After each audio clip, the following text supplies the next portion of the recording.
Nadie de mi familia vino a mi boda. A la mañana siguiente, mi papá me escribió, pidiendo $8,400. Yo envié 1.3. 3 semanas después, apareció con policías en mi casa. Había 2 oficiales en mi jardín cuando llegué, luces rojas y azules parpadeando en los rostros de los vecinos que estaban en la puerta de sus casas. El auto de mi esposo en la entrada, estacionado en un ángulo, como si lo hubiera dejado apresuradamente. Y allí estaba, de pie en la hierba que corté hace 2 sábados, gesticulando con ambas manos hacia el oficial McCann, como un hombre que explica una gran injusticia. Mi padre, Eduardo Flores, 61 años, exdirector de una secundaria, el hombre más respetado de su código postal. Según Eduardo Flores, me vio salir del auto. Sonrió. Esa sonrisa la había estado viendo toda mi vida. Y finalmente, a mis 38 años, aprendí a leer exactamente lo que significaba. Te tengo. El oficial McCann se acercó a mí con la postura cuidadosa de un hombre que ya había escuchado un lado de la historia y no estaba seguro de qué hacer al respecto. Señora, su padre sostiene que usted transfirió fondos de su cuenta sin autorización. Estamos considerando un posible delito grave. Delito. Mi autorización de seguridad. 14 años de servicio. Rango de comandante. Cada informe clasificado. Cada operación. Todo lo que había construido desde cero. Mientras mi padre le decía a sus amigos que su hija solo estaba jugando a ser soldado. Todo eso, equilibrado en 2 sílabas. Tomé aire. El tipo que practicamos. Realmente. El tipo diseñado para disminuir tu ritmo cardíaco. En situaciones en las que si tu ritmo cardíaco se eleva, te matan. Oficial, le dije. ¿Está encendida su cámara corporal? Sí, señora. Bien. Abrí mi aplicación bancaria y sostuve mi teléfono directamente frente a la lente. Muéstreme el robo. He estado en la Marina de los Estados Unidos durante 14 años. Soy comandante, Guerra Naval Especial, una de un pequeño número de mujeres que han alcanzado esta posición. Un hecho que a los periódicos a veces les parece interesante y que a mí no me interesa ni vale la pena discutir. Lo que considero que vale la pena discutir es el trabajo, el entrenamiento, las entradas al agua a las 4 de la mañana en enero, los años de probar una y otra vez en habitaciones llenas de personas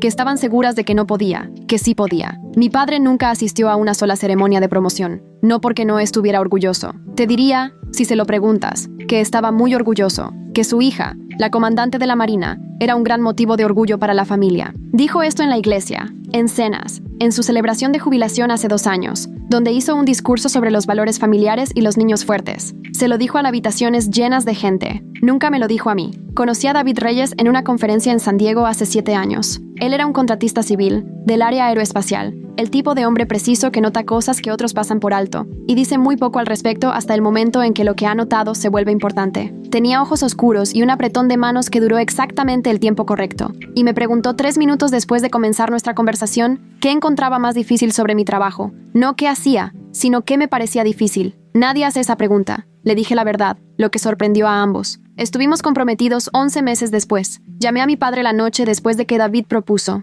Estaba sentada en el porche trasero de nuestra casa de alquiler en Virginia Beach, viendo cómo el cielo se tornaba naranja sobre el agua, y le conté que teníamos una fecha, y que queríamos que toda la familia estuviera allí, y que nada significaría más para mí que él me acompañara por el pasillo. Dijo que tendría que revisar su calendario. Debía haberlo entendido todo en ese momento. No lo hice. Lo entendí más tarde. La forma en que entiendes cosas que siempre fueron obvias, de repente desde una distancia, con el dolor específico de alguien que dejó que la esperanza pensara demasiado por ellos. Mi familia son 5 personas. Mi padre Eduardo, mi madre Rosario, que hace lo que Eduardo decide y siempre lo ha hecho, lo cual no es crueldad de su parte tanto como un hábito de 40 años que nunca ha tenido razón para examinar. Mi hermano Marco, el más joven, el hijo, el que recibió el fondo universitario y el auto nuevo a los 16, y el constante flujo de apoyo financiero que fluía de la cuenta de mi padre al estilo de vida de Marco, como un río encontrando su curso natural cuesta abajo. Marco y yo estuvimos cerca cuando éramos jóvenes. Tenía un buen corazón bajo el privilegio. El privilegio no era su culpa o no del todo. Se había inculcado en él por padres que creían que los niños necesitaban cosas diferentes que las niñas, que los niños eran el futuro de la familia, que una niña que se unía al ejército era admirable, pero un niño que seguía su propio camino era un visionario. El camino de Marco involucró 3 negocios fallidos, un divorcio y una serie de emergencias financieras que mi padre financió, y de las cuales a veces mi padre me llamaba cuando las emergencias superaban su capacidad. Contribuí a lo largo de los años a la estabilidad de la vida de Marco, sin nunca ser preguntada si quería hacerlo. Las contribuciones se enunciaron como una obligación familiar. El reembolso nunca se discutió porque el reembolso no era el punto. El punto era que yo era la confiable, la que había logrado algo por sí misma, la que podía contar con. Este es un rol que suena como un cumplido. No lo es. Las invitaciones se enviaron en enero. La boda fue el 14 de mayo. Una ceremonia el sábado por la tarde. Recepción de cena en un lugar en Norfolk que la madre de David nos ayudó a encontrar. y que hizo llorar a la madre de David la primera vez que caminó por allí, lo que me dijo que era el lugar correcto. Reservamos 3 bancos para la familia, la mía y la de él, con cintas blancas, letreros impresos, reservado, familia de la novia. Para marzo había recibido confirmaciones de asistencia de toda la familia de David y de 2 primos de la parte de mi madre, a quienes no había visto en 6 años, pero que enviaron una tarjeta de regalo en una tarjeta que decía: sentimos mucho no poder asistir, pero te amamos. De mi familia inmediata, nada. Llamé a mi madre en abril. Dijo que estaban planeando venir. Dijo que mi padre había tenido algunos problemas con su rodilla y que el viaje era largo. Dijo que Marco y su novia estaban pasando por algo. Dije: lo entiendo. Por favor, solo házmelo saber. Dijo: por supuesto, Meja. La mañana del 14 de mayo, me puse mi uniforme de gala y me paré frente al espejo en el vestidor del lugar y llamé a mi padre. No contestó. Llamé a mi madre. Contestó en la 4ª llamada. La voz un poco demasiado cuidadosa, un poco demasiado cálida. La calidez de una mujer que gestiona una conversación que no quiere estar teniendo. Lo sentimos mucho, Elena. La rodilla de tu padre, mamá. Mi voz era tranquila. El entrenamiento es útil para esto también. ¿Vienen? Silencio. El silencio específico que contiene una respuesta que la persona no está dispuesta a decir en voz alta. Te amamos, dijo. Dije gracias. Colgué. Me miré en el espejo durante 30 segundos. Uniforme completo. Cada decoración en su posición correcta. El cabello sujeto como lo había practicado 6 veces la noche anterior. Una mujer que se había ganado todo lo que llevaba y estaba a punto de caminar por un pasillo sola. Tomé mi ramo. Salí del vestidor. Caminé por ese pasillo con 142 personas mirando y 3 bancos vacíos a mi izquierda. Pasé por la ceremonia. Pasé por la cena. Bailé con David, con su padre, con sus 3 hermanas, con su madre, que sostuvo mi rostro entre sus manos al final de la noche y dijo: ahora eres completamente nuestra. ¿Entiendes? Llegué al baño del hotel a la medianoche antes de deslizarme por la pared y llorar hasta que no podía respirar. El mensaje llegó a las 8:14 de la mañana siguiente. Aún estaba en el hotel. David estaba dormido. Había estado despierta 1 hora viendo el techo, repasando el día anterior en mi mente como se hace en una operación, catalogando cada decisión, buscando lo que podría haberse hecho de manera diferente. Mi teléfono estaba en mi mano. Lo tenía en mi mano porque seguía revisándolo porque una parte de mí, la parte de 7 años, la parte que aún creía que mi padre era el hombre que decía ser ante los demás, seguía esperando una disculpa. La notificación mostró su nombre. Mi pecho hizo algo involuntario. La sensación física específica de esperanza, llegando sin permiso. Abrí el mensaje. Elena, necesitamos $8,400 para el depósito del lugar de tu hermano. Han estado luchando y el plazo es el martes. Tú siempre has sido la responsable. Haznos saber. Sin felicitaciones, sin reconocimiento, sin perdón, sin explicación, solo una factura. La mañana después de mi boda, para la fiesta de su hijo favorito, David se movió a mi lado, lo leyó sobre mi hombro. Sentí que se le tensaba la mandíbula, no de manera dramática, no con ira. La tensión silenciosa de un hombre que ha llegado al final de un camino muy largo. Elimínalo, dijo. No respondas. Tomé el teléfono, abrí mi aplicación bancaria, accedí a la función de transferencia, ingresé el número de cuenta de mi padre, el que había memorizado de años enviando dinero que no rastreaba y no reclamaba de vuelta. Ingresé la cantidad, $1. Nota: buena suerte. Envié. Bloqueé su número. Dejé el teléfono a un lado y tomé mi café. Fue lo primero que había saboreado de verdad en 2 días. La paz duró exactamente 1 semana. Le desbloqueé. Viejo reflejo, más viejo de lo que quiero admitir. El entrenamiento militar anula muchos instintos. Nunca ha anulado completamente el instinto que dice: ¿y si hay una emergencia? ¿Y si algo anda mal? Los mensajes llegaron como una ola. 41 de ellos apilados de la semana de silencio como agua detrás de una represa. Los primeros 5 eran súplicas. Los 20 del medio eran acusaciones. Los últimos 16 eran otra cosa. Niña ridícula, después de todo lo que te di. Eres una vergüenza para esta familia. ¿Crees que esas medallas te hacen algo? No eres nada sin nosotros. Siempre has sido nada. Los leí como leo evaluaciones de inteligencia, sin titubear, catalogando. Luego cerré la aplicación y llamé a mi oficial ejecutivo, la comandante Patricia Hughes, 14 años en inteligencia naval. La persona en mi cadena de mando en la que más confiaba para darme una evaluación que no tuviera un interés personal en el resultado. Le conté sobre los mensajes. No le dije sobre la boda. Le dije que tenía un familiar contactando de manera escalada y quería que lo supiera en caso de que se volviera relevante. Me agradeció por decírselo. Dijo: sigue documentando. Avísame si algo cambia. Cambió 3 días después. La llamada llegó a las 9:47 a.m., un miércoles. Comandante Hughes. Su voz estaba en un registro que reconocía, el registro que usaba cuando había ocurrido algo, y estaba gestionando la información antes de entregarla.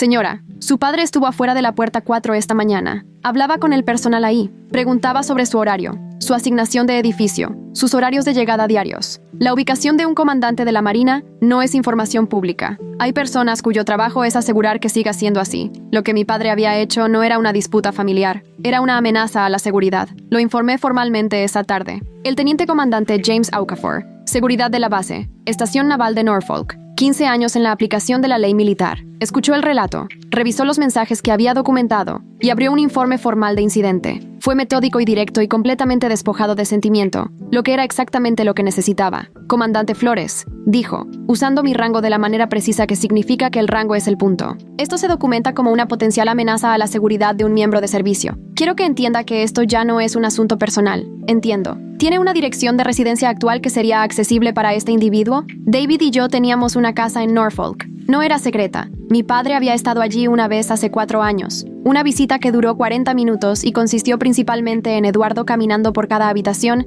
haciendo evaluaciones en voz alta. Sí, dije, ha estado allí. Cambie sus cerraduras si no lo ha hecho ya. Estoy recomendando que considere un sistema de cámaras de seguridad si no tiene uno, y quiero contacto diario conmigo hasta que esta situación esté resuelta. Esa noche, David instaló un sistema de anillo adelante y atrás, y en la puerta lateral, mientras yo me sentaba en la mesa de la cocina y leía la carta que había llegado esa tarde, entregada a la base, escrita a mano, dirigida a mi rango en nombre, lo que significaba que había investigado eso. Escribió en una cursiva inclinada, la letra que tenía cuando estaba enojado. Morirá sola con esas medallas. No la quemé. La guardé en una bolsa de plástico y la puse debajo de mi pistola de servicio en el cajón superior y llamé a la comandante Hughes. Luego llamé a un abogado. Marcus Stein había estado practicando leyes de familia y acoso en Virginia durante 19 años. Había manejado 11 casos que involucraban a miembros de servicio militar y acoso familiar, y había, según el sitio web de su firma, una especialidad particular en casos donde el acoso civil se cruzaba con preocupaciones de seguridad militar. Él atendió mi llamada personalmente, lo que me dijo que tomaba en serio las referencias de las oficinas del juez abogado general.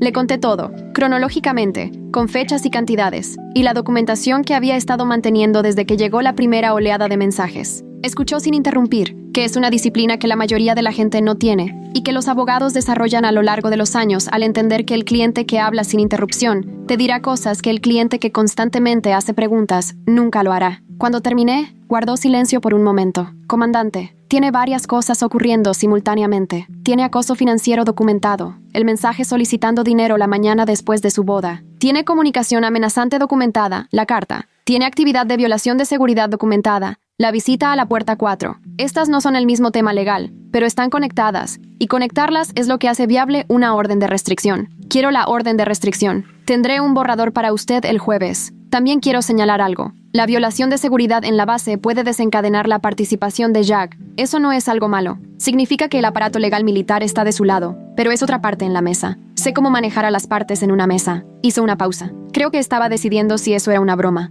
No lo era. Tendré el borrador el jueves, dijo. El martes había ocurrido. Estaba en una reunión de alto nivel, luces apagadas, monitores iluminados, el tipo de sala donde los teléfonos se supone que deben estar apagados. El mío estaba en silencio, boca abajo en la mesa junto a mis notas. Hay situaciones donde necesito ser accesible sin importar en qué sala estoy. Comenzó a vibrar a las 2:31 p.m. y no se detuvo. Lo recogí debajo de la mesa. Norfa Pidi. Mensaje de David. Llamó a la policía. Están en la casa. Regresa ahora. Me disculpé. La sala era demasiado importante para excusas. Y de todos modos hice una, porque David nunca había enviado un mensaje en letras mayúsculas en 7 años. Y eso era más importante que la sala. Conduje los 14 minutos de la base a casa en 9. He descrito lo que encontré cuando llegué. Las luces, los vecinos, mi padre y mi césped actuando para el oficial McCann. Lo que no describí es cómo se sintió salir de ese auto y sentir 42 años de mitología familiar colapsar en una sola imagen. Un hombre que nunca se había presentado por mí, de pie en mi jardín, tratando de usar el sistema que había servido durante 14 años para destruirme. McCann se había acercado a mí con la palabra delito grave en su boca, y había tomado un aire, y había preguntado sobre la cámara corporal. Sostuve mi teléfono directamente frente a la lente. La aplicación bancaria estaba abierta. Historial de transacciones visible, desplazándome hasta la fecha relevante. 15 de mayo, mañana después de mi boda. Destinatario, Eduardo A. Flores. Cuenta que termina en los últimos 4 dígitos que había memorizado de años enviando dinero.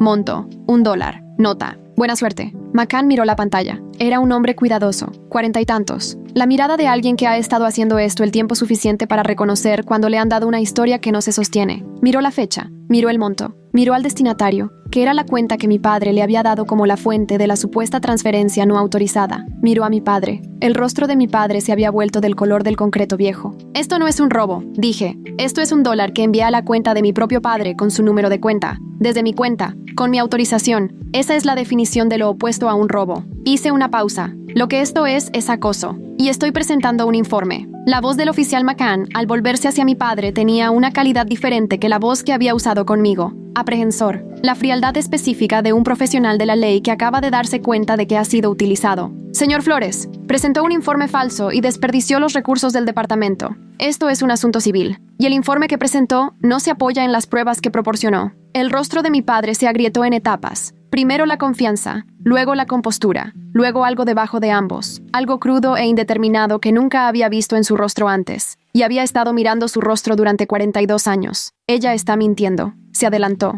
Después de todo lo que pagué por ella, todo lo que le di, me envía $1, como si yo no fuera nada, como si yo fuera papá, voz de mando, la que desarrollamos a lo largo de años de entrenamiento, la que corta el ruido de un helicóptero a 300 pies. Se detuvo. No porque quisiera, porque la voz era la voz. Y la voz no es algo que puedas ignorar cuando proviene del lugar correcto. Sal de mi propiedad. Los oficiales se movieron, uno a cada lado de mi padre, sin agarrar, solo presentes, lo cual es a menudo suficiente. Mi padre se dejó llevar a su auto. En la acera se volvió, una mano en la puerta, y me miró con la expresión particular de un hombre que ha perdido una batalla que estaba seguro ganaría, y aún no ha encontrado la manera de hacer que la culpa recaiga en alguien más. ¿Crees que esas medallas te hacen mejor que yo? Me quedé en mi porche. Los vecinos seguían en sus puertas. Las luces seguían parpadeando. No, papá, solo significan que me lo gané. Se metió en el auto. Mientras se alejaba, lo vi sacar su teléfono. Fui adentro. Me senté a la mesa de la cocina. David hizo café. Ninguno de los dos habló durante unos minutos, lo cual es una de las cosas que me encanta de David. Él comprende el valor del silencio que no está vacío. Luego llamé a Marcus Stein y le dije que presentara la orden de restricción de inmediato. Luego llamé al teniente comandante Okafor y le conté lo que había sucedido. Luego tomé mi teléfono y llamé a mi madre. Contestó en la segunda llamada. No había hablado con ella desde la mañana de mi boda, cuando me dijo que nos amaban. En lugar de decirme que venían, Elena, su voz era cuidadosa, gestionando, ya consciente de que algo había ocurrido. Mamá, le dije, papá acaba de presentar un informe policial falso en mi casa alegando que cometí un robo grave. Condujo 3 horas para hacerlo. Antes de eso, vino a mi base militar y preguntó al personal sobre mi horario y mi ubicación. Silencio. Me envió una carta amenazante. La tengo en una bolsa de evidencia. Hice una pausa. Estoy solicitando una orden de restricción mañana. Quiero que lo sepas antes de que suceda. La voz de mi madre cuando llegó fue muy silenciosa. Elena, él te ama. Solo que, mamá, la interrumpí. No de manera brusca, con cuidado. De la manera en que detienes a alguien que está a punto de pisar un bordillo sin mirar. Sé que me ama y la manera en que me ama. No estoy impugnando eso. Te estoy diciendo lo que ha hecho, que es distinto del amor. Ambos pueden ser cierto. Otro silencio. Más largo. Estaba tan herido, dijo, por el $. Pensé en lo que podría decir en respuesta a eso. Todas las posibles respuestas. Pensé en los 3 bancos vacíos con cintas blancas.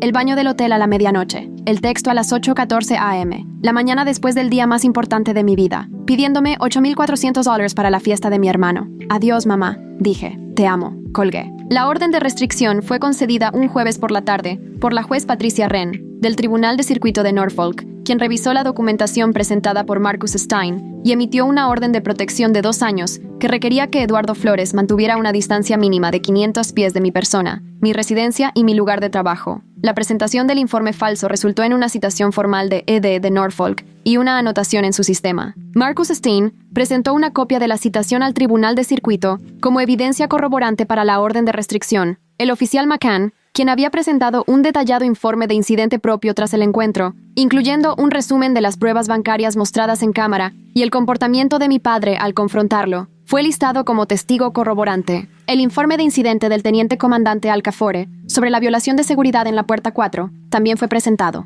19 páginas. La anotación de que mi padre había estado preguntando sobre los movimientos y la asignación de edificio de un oficial comisionado creó su evaluación de Alcafore, un registro que podría ser seguido bajo la ley federal si el comportamiento continuaba. El abogado de mi padre, un hombre en Lexington llamado Garrett Wells, que manejaba asuntos familiares y presumiblemente no había anticipado estar involucrado en la documentación de una violación de seguridad, llamó a Marcus Stein la semana después de que se emitió la orden de restricción y preguntó sobre un camino hacia la resolución. Marcus me llamó. Quiere disculparse, dijo Marcus. Miré por la ventana, el jardín delantero, de vuelta a la normalidad, sin luces, sin vecinos en sus puertas. Dile a su abogado que la orden de restricción se mantiene durante todo su término, dije. Dile que le deseo lo mejor. Dile que no estoy interesada en una conversación en este momento. Marcus transmitió el mensaje. Wells no volvió a llamar. Me enteré 3 semanas después, por mi prima Adriana, una de las dos que había enviado la tarjeta de regalo y la tarjeta que decía que te amamos, que la boda de mi hermano Marco había sido cancelada. El depósito del lugar aparentemente nunca se había pagado, porque los $8,400 que mi padre me había pedido no habían aparecido de ninguna fuente, y la novia de Marco había decidido en las semanas intermedias que no estaba lista para casarse con un hombre cuya familia estaba involucrada en un asunto federal de acoso que involucraba a un oficial militar. Adriana me contó esto por teléfono con el tono ligeramente culpable de alguien que sabe que está entregando información de la que la otra persona va a tener sentimientos complicados. Le agradecí. Le dije que la tarjeta de regalo se había gastado en champán en la recepción y que David y yo habíamos brindado específicamente por ella y su marido. Se rió. La risa de alguien que necesitaba permiso para encontrar algo gracioso y que acababa de recibirlo. ¿Necesitas algo?, preguntó. Estoy bien, dije. Y lo estaba. Esa fue la respuesta honesta. No porque todo estuviera resuelto. Algunas cosas no se resuelven. Simplemente se acomodan en una forma con la que puedes vivir, no porque el dolor hubiera desaparecido. El dolor de tener un padre que es capaz de amar e incapaz de ser un padre es un tipo específico y duradero de dolor que no se va solo porque quieras un archivo legal, pero estaba bien. David y yo pasamos el siguiente fin de semana del Día de los Caídos en casa, sin viajar, sin celebrar, sin hacer nada por nadie. Pedimos comida para llevar el sábado por la noche, y la comimos en el porche trasero, y miramos el cielo hacer lo que el cielo hace a finales de mayo, que es convertirse en colores que no tienes nombres en la media hora antes de que oscurezca. Tenía mi café. David tuvo el suyo. Las cámaras de anillo parpadeaban su tranquilo verde en las esquinas del jardín. Mi padre estaba viviendo su vida, contando su versión de los eventos a las personas de su iglesia, en sus cenas, en cualquier reunión que estuviera siguiente en su calendario. No sabía cuál era su versión. No necesitaba saberlo. Tenía la aplicación bancaria. Tenía el video de la cámara corporal. Tenía la orden de restricción. Tenía 19 páginas de documentación de seguridad federal. Y tenía esto: un jardín tranquilo. Un esposo que pregunta qué me parece más difícil. Un cielo que se tiñe de colores que no puedo nombrar. Mi padre solía decir que las medallas no importaban, que el servicio no te hacía nada, que lo que hacía a una persona era la familia. No estaba del todo equivocado sobre esa última parte. Solo tenía una idea equivocada de lo que significa familia.